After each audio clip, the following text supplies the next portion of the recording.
میں اللہ کے دین کے کاموں کے لیے دے دینا جو اللہ نے دیا ہے، اور جو دو گے وہ بھی تمہارا نہیں ہے۔ اللہ خود کہتا ہے یا ایھا الذین آمنوا انفقوا مما رزقناکم، بڑے پیارے الفاظ ہیں۔ اللہ کیا کہتا ہے؟ سنو سنو، اللہ کہتا ہے اے ایمان والو انفقوا مما رزقناکم، خرچہ کرو اس میں سے، دو اس میں سے جو ہم نے تم کو دیا ہے۔ یعنی یہ آیت بتا رہی ہے کہ جو تیرے پاس میرے پاس ہے وہ بھی تیرا اور میرا نہیں ہے، اسی کا دیا ہوا ہے۔ چلے گئے نا صاحب؟ ارے بولو اچھے چلے گئے؟ صحیح بولو۔ مغل چلے گئے، بابر چلا گیا، اکبر چلا گیا، اورنگزیب چلے گئے۔ کسی نے کہا ہے نا، حافظ شکیل نے کہا کہ قوالی نہیں سناؤں گے تو کرایہ بھی دوں گا نہیں۔ تب میں آ گیا قوالی پہ، کہاں آ گیا؟ کیوں؟ تب کیا ہوا کہ کسی نے کہا ہے نا، کل جو تن کے چلتے تھے اپنی شان و شوکت پر، شمع تک نہیں جلتی آج ان کی تربت پر۔ میں اچھا قوال بھی بنا، حالانکہ مفتی صاحب نے قوال نہیں بنائے تھے مجھے، بغیر طبلے کا ہے، بغیر باجی کا، کیونکہ اگر باجا بجایا تو اللہ بجائے گا۔ تو دیکھو اچھے چلے گئے، آج موقع ہے زندگی میں کچھ کرنے کا۔ کسی شاید دیکھو یہ پوچھو نا بی بی کے مقبرے کے مالک سے کہاں چلا گیا؟ میں گیا مفتی صاحب تو بڑی عجیب چیز میرے ذہن میں آئی کہ وقت کا بادشاہ جس نے کروڑوں اربوں روپے کی عمارتیں دے دی، اس سے چور حکومت آج کھا رہی ہے، اور عجیب جنتا ہے سالا پاگل کتنی کہ وقت کا بادشاہ لیٹا ہوا ہے اور اوپر سے اس کو 1 روپے ڈال رہے ہیں، پورے پیسے پڑے ہوئے ہیں۔ تو میں نے یار یہ ان کے دماغ میں لایا کس نے؟ بادشاہ صاحب کو کیا پھینک رہے ہیں؟ کیوں؟ تو اس کا ایسا بھی سوچو کہ اللہ بادشاہ کو بھی دکھا رہا اندر ہوگا، اللہ بادشاہ کو بھی دکھا رہا دیکھ تیری اوقات، لوگ 10 روپے دے رہے ہیں۔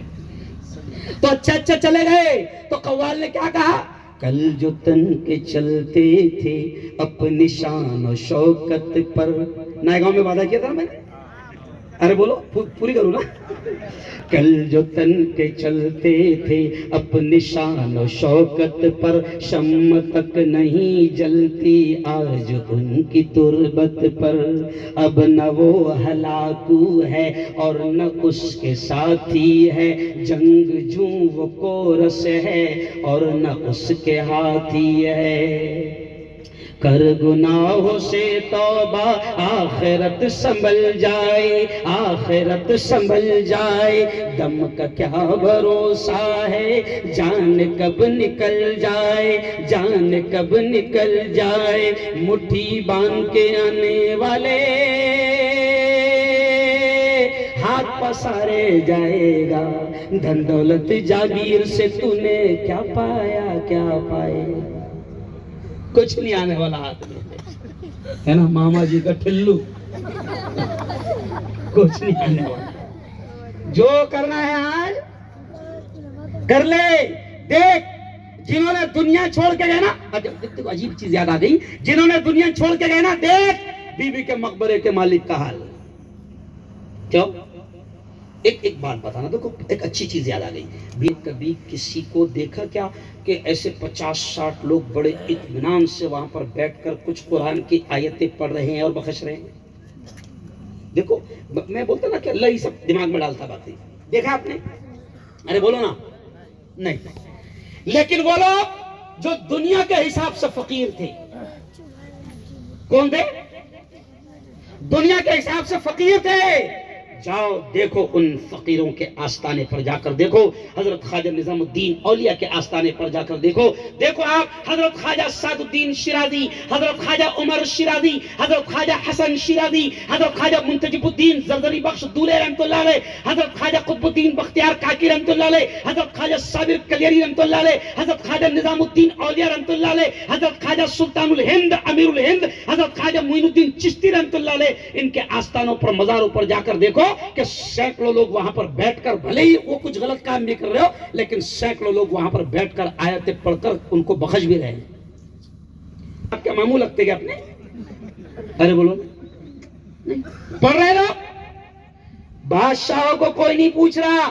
دہلی مرکز پر دیکھو آپ، روڈ کے اس پار، یہ جملہ دیکھ لینا، روڈ کے اس پار میرے خواجہ نظام الدین اولیاء لیٹے ہوئے ہیں، ایک فقیر لیٹا ہوا ہے، سینکڑوں لوگ وہاں جا رہے ہیں اور بخش رہے، پڑھ رہے ہیں کچھ نہ کچھ، اور روڈ کے اس پار اس وقت کا دہلی کا بادشاہ ہمایوں لیٹا ہوا ہے، ادھر سینکڑوں لوگ فاتحہ پڑھ رہے ہیں، قرآن پڑھ رہے ہیں، بخش رہے ہیں فقیر کی مزار پر، اور ادھر وقت کا بادشاہ ہمایوں ہے، اس کے قبر کے پاس میں کتے گھوم رہے ہیں۔ یہ ہنسنے کی بات نہیں بتا رہا ہوں، اوریجنل بات بتا رہا ہوں۔ اس لیے شاعر نے کہا کہ کل جو تن کے چلتے تھے اپنی شان و شوکت پر، شمع تک نہیں جلتی آج ان کی تربت پر۔ میرے خواجہ آج دیکھو اس ملک میں اللہ والے آئے، قوالی کا ماحول بنا رہا ہوں ایک منٹ میں، اللہ والے آئے اس ملک میں، دین پھیلایا انہوں نے، اور میرے خواجہ آئے نہیں، بھیجے گئے، اور جب میرے خواجہ آئے اور اس وقت کی حکومت نے انہیں وہاں سے اٹھانا چاہا، خواجہ کے اونٹ بیٹھ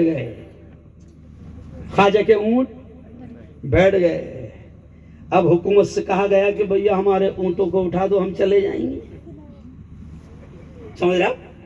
اب حکومت اس وقت کی خواجہ کے اونٹوں کو اٹھا نہیں پائی، بیٹھ گئے۔ تو جب این آر سی کی شرارت چل رہی ہے نا، آج سے کچھ سال پہلے، کورونا کے پہلے سی اے چل رہی تھی، تو کورونا آ گیا، ورنہ دہلی کے شاہین باغ سے لے کر اورنگ آباد کے شاہین باغ تک لاکھوں مسلمان روڈ پر تھے، لیکن پھر کیا آیا؟ 1 سال تک کے مسلمان چلاتے رہے نہیں جائیں گے، یہیں کیا ہے کاغذ نہیں دکھائیں گے۔ تو اس وقت میں نے کہا تھا کہ کورونا آ گیا، اب 1 سال تک کے مسلمان بیٹھے حکومت ماننے کو تیار نہیں ہے نا۔ تو ایک مرتبہ کورونا کے زمانے میں جب چل رہا تھا کہ بھئی اس کو چائنا نے بھیجا، چائنا کی سازش، تو اس وقت میں نے مفتی صاحب کہا تھا کہ کورونا کا ہندوستان آنے کا موڑ نہیں تھا، قسم سے نہیں تھا موڑ، لیکن مسلمان 1 سال سے دھرنے پر بیٹھا تھا، ہے نا۔ کچھ لوگ حکومت کے یہ چاہتے تھے کہ ان کو نکال کر رہیں گے، ملک سے نکال کر رہیں گے۔ مسلمان 1 سال تک کے چلا رہا تھا کاغذ نہیں دکھائیں گے، ہم یہیں کے ہیں، کیوں؟ حکومت نہیں مان رہی تھی۔ تو میں نے کہا کہ کورونا کا آنے کا موڑ نہیں تھا، لیکن حکومت کی بدماشی کی وجہ سے کورونا یہاں آیا، نہیں سمجھا؟ کورونا یہاں آیا، پھر کورونا کے آنے سے کمال کیا ہوا معلوم کیا کام؟ وہ حکومت جو ملک سے نکالنے کی بات کر رہی تھی، کورونا آ گیا تو پھر وہ ہمارے موبائل میں گھس کر کہہ رہی تھی کرپیا اپنے گھروں میں رہیں، گھر سے باہر بھی نکلا بیٹا تو ڈنڈے کھائیں گے، اور کھائے۔ یعنی جو ملک سے نکالنے کی بات کر رہے تھے، بعد میں کیا بول رہے ہو؟ ارے بولو نا، کرپیا اپنے گھروں میں رہیں، نکلا بیٹا گھر سے باہر، ملک تو دور کی بات گلی میں بھی مت دکھنا، کیوں؟ اچھا پھر ایک مرتبہ لوگوں نے پوچھے، ایس پی صاحب کی ہماری بات ہوئی، اور کہا ایس پی صاحب کہنے لگے مفتی صاحب تمہارے محلے میں لوگ احتیاط نہیں کر رہے ہیں، ماسک لگاتے تھے تو باہر نکلتے وقت بھی ماسک کہاں لگاتے تھے؟ داڑھی کو کہاں لگاتے تھے، اور جیسی پولیس والا آیا تو اوپر۔ تو میں نے کہا صاحب، ایس پی صاحب سے کہا صاحب بات تو صحیح ہے آپ کی کہ ہمارے لوگ احتیاط نہیں کر رہے ہیں، لیکن میں نے کہا ایس پی صاحب ایک بات بولوں، ہمارے لوگ مر رہے بھی کم۔ یہ ہو گئی بات۔ اب 11-12 دن کے بعد میں میڈیا کے میرے ہندو دوستوں نے مجھ سے پوچھا یار مفتی صاحب ایک بات پوچھنا ہے، میں نے کہا بنداس پوچھو۔ کہا کہ مفتی صاحب یار بات سمجھ میں نہیں آ رہی، تمہارے محلوں میں جب جا رہے ہم لوگ تو لگ ہی نہیں رہا کہ یہاں کورونا ہے، اور بولے یار مفتی صاحب یہ بھی بات سمجھ میں نہیں آ رہی کہ تمہارے لوگ مر رہے بہت کم۔ تو میں نے اس وقت ان کو کہا، انٹرسٹنگ لگا میں نے کہا دیکھو کورونا سے ہم لوگ کم کیوں مر رہے، اس کی وجہ بتایا، میں نے کہا دیکھو پہلے تو کورونا یہاں آنے نہیں والا تھا، حکومت کی بدماشی کی وجہ سے آیا۔ اچھا پھر ہم کیوں کم مر رہے؟ مفتی صاحب ایک عجیب بات بتایا میں نے کہا ہم اس لیے کم مر رہے کہ کورونا امریکہ گیا، لندن گیا، جاپان گیا، مکہ گیا، مدینہ گیا، پوری دنیا میں اچھے سے وہ گھوم رہا تھا، لیکن تم کو شرارت کی سوجی، وہ پوری دنیا میں جا رہا تھا اور اپنا کام کر کے آ رہا تھا، لیکن جب ہندوستان آیا تو تم نے بدماشی یہ کی ہے کہ کورونا کو ہندوستان میں دلی ایئرپورٹ پر اتارے۔ کورونا دلی ایئرپورٹ پر اترا، وہاں سے سیدھا ٹیکسی پکڑ کر تم نے اس کو سیدھا مرکز میں لے کر گئے۔ مرکز میں کورونا نے وضو کیا، ساتھ صاحب سے ملاقات ہوئی اور ایمان لا کر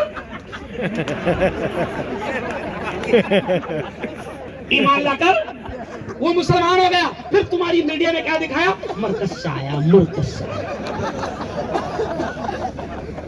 کہاں سے آیا؟ ارے بولو، تو میں نے کہا اس لیے ہم کم مر رہے کہ جب تم نے کورونا کو چائنا سے لا کر اس کو سیدھا حضرت سعد صاحب سے ملا دیے تو اب کورونا بن گیا مسلمان، تو اپنے والوں کو کیوں ماریں گے؟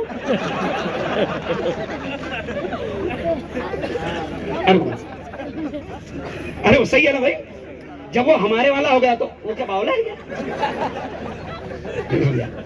اب وہ دیکھ رہا ہے کہ ہمارے ماسک داڑھی پر بھی ہے لیکن اس کو اتنا لگ رہا داڑھی والا ہے، کیوں؟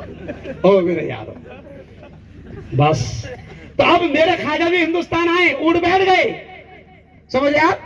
اٹھ بیٹھ گئے، اٹھا نہیں پائے حکومت۔ وہ NRC پر سے مجھے یاد آ گیا، تو پھر اس وقت خواجہ نے کہا کہ اٹھا دو اونٹوں کو، اٹھا نہیں پائی، تو میں نے NRC کے وقت میں کہا تھا، او وقت کی حکومت سن، میرے خواجہ کے جب اونٹ بیٹھ گئے تو اس وقت کی حکومت میرے خواجہ کے بٹھائے ہوئے اونٹوں کو اٹھا نہیں سکی، میرے خواجہ کے بٹھائے ہوئے اونٹوں کو اس وقت کی حکومت اٹھا نہیں سکی، تو ہم تو خواجہ کے بسائے ہوئے ہیں۔ ہم کون ہیں؟ ارے بولو، خواجہ کے بسائے ہوئے۔ اچھا ابھی ایک شیطان نے خواجہ کوئی چھیڑخانی کر دیا تو اس وقت میں نے میرے چینل پر